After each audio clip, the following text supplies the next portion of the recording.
Mayor Adams has been charged in an indictment following a federal corruption investigation on Wednesday. The charges he is facing are not publicly known at this time, and the source of this is CNN, you guys.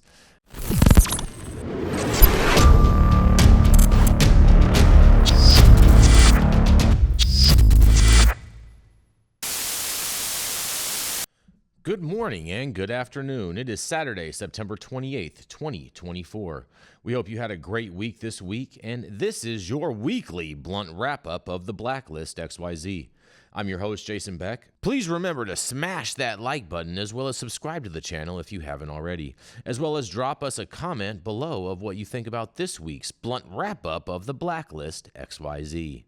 So let's get right into it with story number 1 in this week's blunt wrap-up. Blacklist XYZ says, let's talk about Meta's year. It's not getting near the airplay Telegram is getting. That's right. Federal investigators are examining whether Meta Platforms, the company that owns Facebook and Instagram, is facilitating illegal drug sales in the United States. According to a report published earlier this year, federal prosecutors sent subpoenas to Meta representatives to learn whether ads for illicit drugs have appeared on the company's platforms. Illicit drugs are defined as any drug without active ingredients or lab-made synthetic compounds meant to mimic the effects of cocaine, marijuana, or other controlled substances. A company spokesperson said that Meta works to remove content promoting the sale of illegal drugs from its servers, but preventing the sale of illegal drugs online is a heavy lift. For starters, the FDA has few tools at its disposal, which makes the U.S. market vulnerable to patients accessing non-FDA-approved synthetic drugs. Social media companies have recently come under scrutiny from members of Congress for content that has harmed young people, particularly children. That's right, they're saying.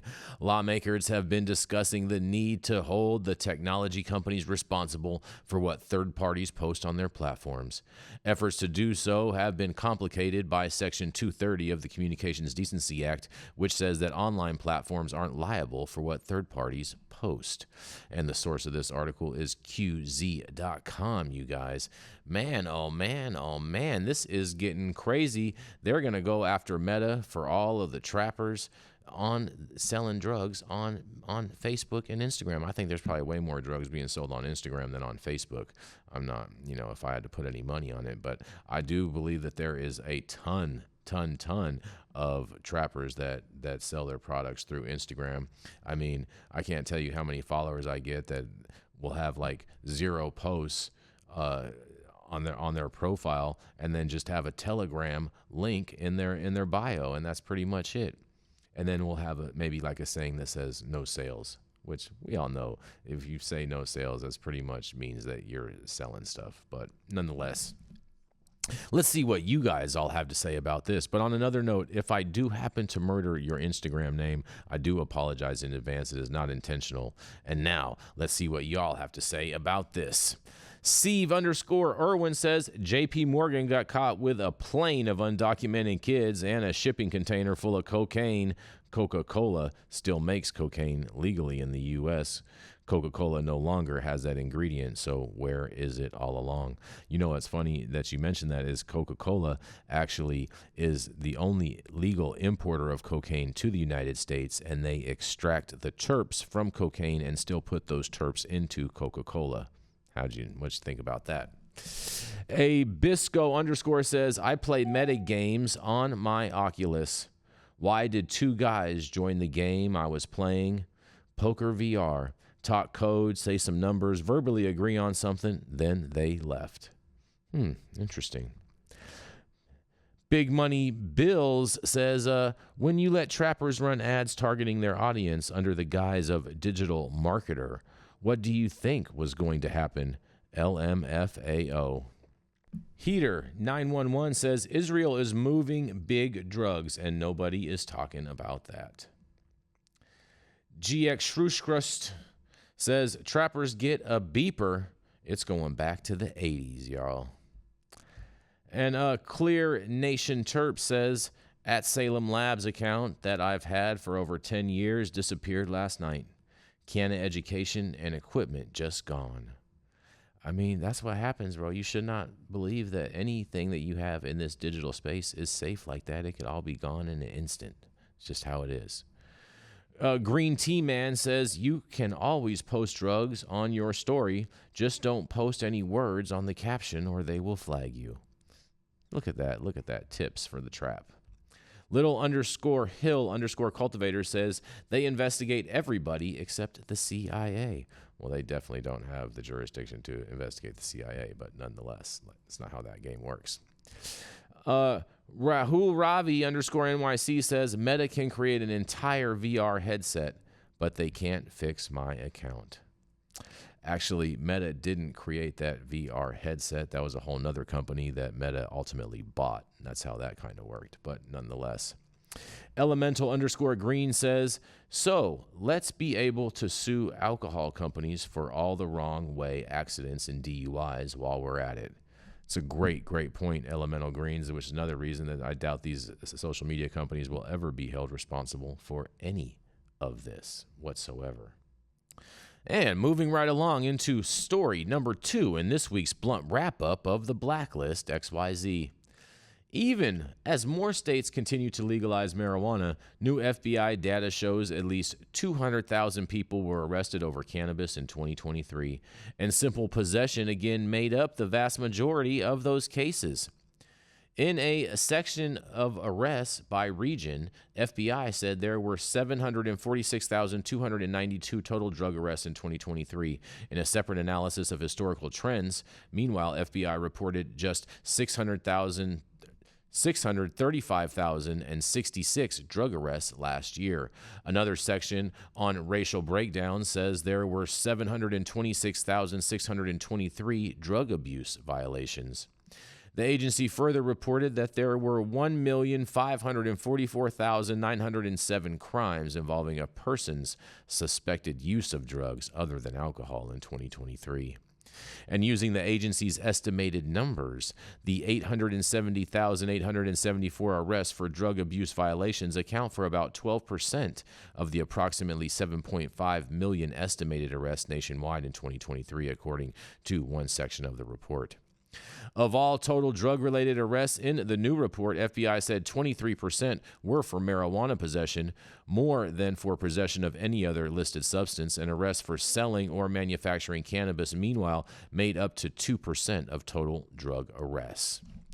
According to the data, 200,306 estimated arrests occurred for marijuana possession and another 16,844 estimated arrests were for cannabis sales or manufacturing in 2023. The numbers are down from 2022, but advocates say the continued criminalization at the current scale remains unacceptable, especially in the face of growing public consensus in favor of legalization.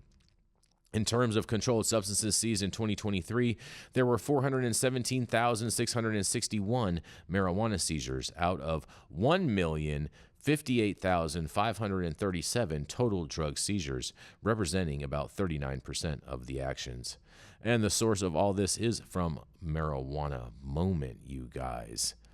Man, oh man, oh man, people are still getting arrested for weed, and it does not surprise me at all because cannabis is not legal. It is basically just tolerated for the most sense. We have subpar legalization in a lot of these states, and cannabis is still a Schedule I drug on the federal level, which is one of the reasons that there's still so many arrests, because a lot of the times, too, cops can say that they want to enforce federal law over state law, which will trump anything that you have to say about any type of legalization in your home state. But nonetheless, that's all at the officer's discretion. And, you know, just because it can happen doesn't mean it will happen, but it can happen. But let's roll in and see what you guys had to say about all of this. Cannabis.connoisseur.007 says, we are rallying December 2nd at the scheduling hearing to protest rescheduling and demand descheduling to take cannabis completely off the Controlled Substances Act instead of just moving it to Schedule 3 by rescheduling, which is different from descheduling. Agreed, 100%. We need to deschedule cannabis. He also says, tap in, join us. No one is going to show up for the cannabis community like the cannabis community will. Well, and I encourage all of you to show up in Virginia on December 2nd if you can, have the ways and means to do that. That would be fantastic. I know it is a big, big deal, and we do need cannabis to be descheduled, not rescheduled. Rye Douglas says, I just got a possession charge in Iowa on Saturday. That sucks, bro. I'm sorry to hear that. Canna Health 78 says, so Democrats are good. They always lie because correction facilities owned by the Clinton family, so they have to keep them full to get the money back, and the easy was in cannabis.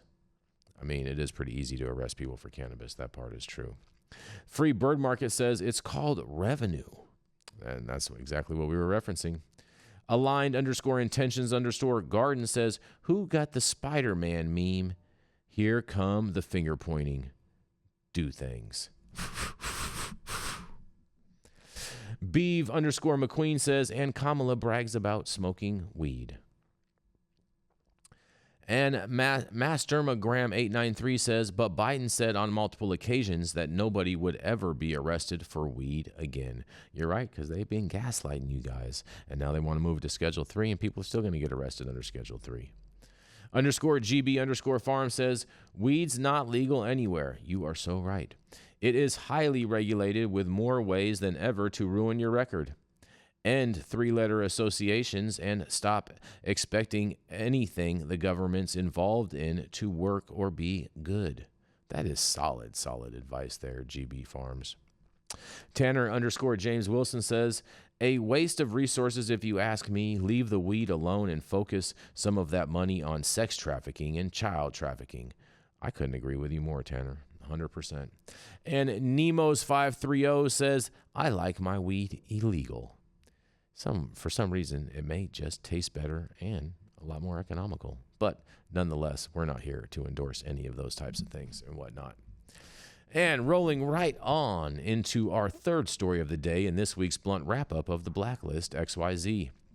Mayor Adams has been charged in an indictment following a federal corruption investigation on Wednesday. The charges he is facing are not publicly known at this time, and the source of this is CNN, you guys. Man, oh man, Mayor Adams getting indicted, man. This is just crazy as all hell to me. Especially with the DOJ and the Biden administration, but, it must have something to do with that other assistant that was in New York that recently was indicted by the FBI for spying on the U.S. for the Chinese. I wonder if that has any relation to it, or if it's possible that they just found the mayor's trap distro in his basement somewhere. You never know. I mean, you think he was really destroying all that product that he was grandstanding in front of? I'm not too sure about that. But nonetheless, let's see what you guys had to say about this. Because Hunter Victor Page says, shocker. That's right. Couldn't be more right about that. The Dep guy says, Trump haters have really shown the new corruption levels in all sorts of ways. Careful, it's the elite versus Trump. Trump is nowhere near perfect, but he's not them. Very, very true. Gentleman Jim always says, taking cash from foreign countries directly into his campaign. Well, that may be. We have to wait and see what the indictment says once it's unsealed, but I know I can't wait to read it. And D.Ank_R.old_up says, this the man that gave Diddy the key to the city. You are so right about that. But to my understanding, they did get the key back from Diddy after his arrest. So nonetheless, but he did do it. And the Jason Hayden says, isn't it funny NYC hides the charges when it's a liberal, but when it was Trump, they blasted the info. Well, I think that's kind of how the process works, but you are right. This should be way more in the news than what it is. I do agree with you. If this was Trump, they would be just frothing at the mouth. East Coast Adam_Gold Flores says, gee, I wonder if this came from the White House since he said he doesn't want any more migrants in New York City. Hey, you never know nowadays. You never know. Ant.973 says, wow, did he not support Kamala? Or did he needed the heat off of him. Down the rabbit hole, bro. Down the rabbit hole. Callie_just says, the indictment, which remains sealed for now, at least in part, accuses Adams of criminal conduct related to donations to his 2021 mayoral campaign. Well, there may be something to that foreign entity accepting foreign money. It's very, very possible. You never know. I wouldn't put it past him. Chef Zachary says, meanwhile, your average working New York citizen is struggling, and meanwhile, illegal immigrants are getting everything for free and breaking every law in sight with no repercussions. So true and so sad all at the same time. And THCA.Atlanta says he was charged with voting for Trump.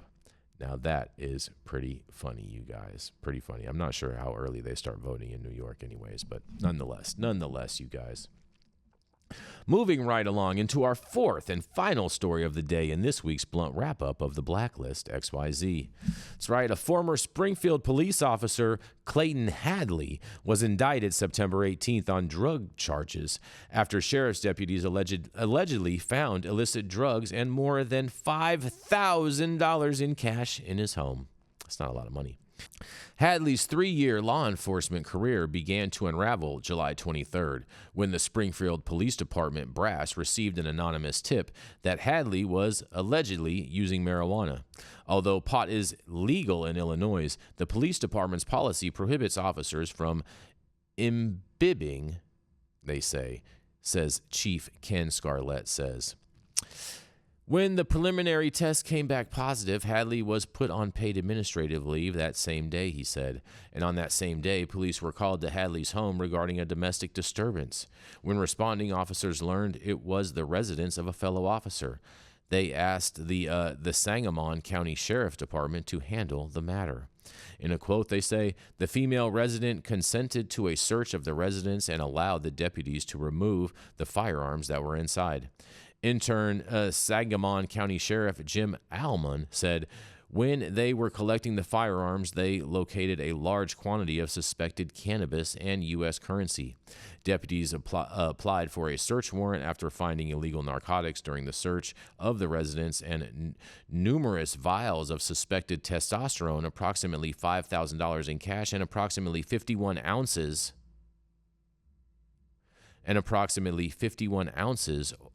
or 3 pounds of cannabis were removed from the residence and taken into evidence, he said. The results of the investigation were recently forwarded to Sangamon County State's Attorney John Milhiser. Saginaw County grand jury indicted Hadley September 18th for possession of cannabis, a felony, and for possession of a controlled substance, a misdemeanor. Milhiser said the misdemeanor charge relates to the steroids allegedly recovered during the search. And following the domestic disturbance call, Hadley spent several days in a local hospital, Scarlett said. And the reason for his admission was not disclosed, you guys. And the source of all this is the Illinois Times, you guys. Man, oh man, oh man. I want to know what happened with the domestic violence charge and if this was all just one big, could have been, one of those swattings possibly. Who knows? I'm not too sure, but I do find it interesting that there is no charges of domestic violence at all whatsoever within this case, since they did come out for a domestic disturbance. It's crazy that they ended up finding this weed. I'm not sure how he had it left out in his house to where they could have found it, but I mean, obviously people get comfortable, and the fact that they took $5,000, I mean, I can't believe that they took the $5,000 and trying to say, I assume that they're trying to say that this is going to be related with drug sales and whatnot, but I'm not hearing any evidence of the fact of that. So I'm not sure what basis they had to seize this $5,000. It wasn't a lot of money, even though they're gassing it up to be. And, and the testosterone. I mean, I'm not surprised about the testosterone, but whatever. Let's see what you guys had to say about this. MK.Ronaldo says, my boy was about it. I'm not too sure he was about it, but okay. Mitch Ray 420 says, I've had 2 run-ins with this officer, LOL. Clean record, and had 8 cops tear my car apart over 3 joints in packaging that I handed over prior to asking to be searched. Interesting. And I do find it interesting that he allowed them to search his house instead of just going in and getting the guns on. I'm not sure. I think he needs to have a talk with whoever about their rights, whoever was at his house. But nonetheless, Processor 7008 says, I'm confused. The steroids was less of a charge than the herb. The F? Yes, that is correct. Those are a Schedule 3 drug, not a Schedule 1 drug, so it's a lesser of a charge. Big Dog Consulting and Genetics says, weak. Nothing like training day. Middle school kids out hustle him. Fair point. Yak's Dead says, had more weight when I was 14. True point. I'm not mad at that either. And Wendy's Bay Glass 420 says, as a well-known police officer and narc, this disgusts me. Laughy faces. Re.G3136 says, this has to be the smallest bust in cannabis history. I don't think it's the smallest cannabis bust because I've seen a number of people get arrested for having maybe 3 10-sacks on them before, and so I'd say those are the smallest busts, but this is, in regards, a pretty small bust to be, I feel you. Lil Ricky 27017 says, she gave the tip about him. Smoking for sure. That leads to the dispute when he got home. Interesting thought there, Lil Ricky. And Created by Stoner says, gotta love how the media acts like 5K is a bunch of money. You are so right about that, bro. I mean, 5K is a decent amount of money, but it's not a lot of money in drug world when you're talking about a seizure. It's not a lot of money, and it's not a lot of money to a police budget either. But nonetheless, thank you all for tuning in to this weekend's episode of the blunt wrap-up of the Blacklist XYZ. I'm your host, Jake, as well as drop us a comment down below on what you think about this weekend's blunt wrap-up of the Blacklist XYZ, brought to you by High at 9 News and Cloud Media Partners. Have yourself a safe and amazing weekend, everyone.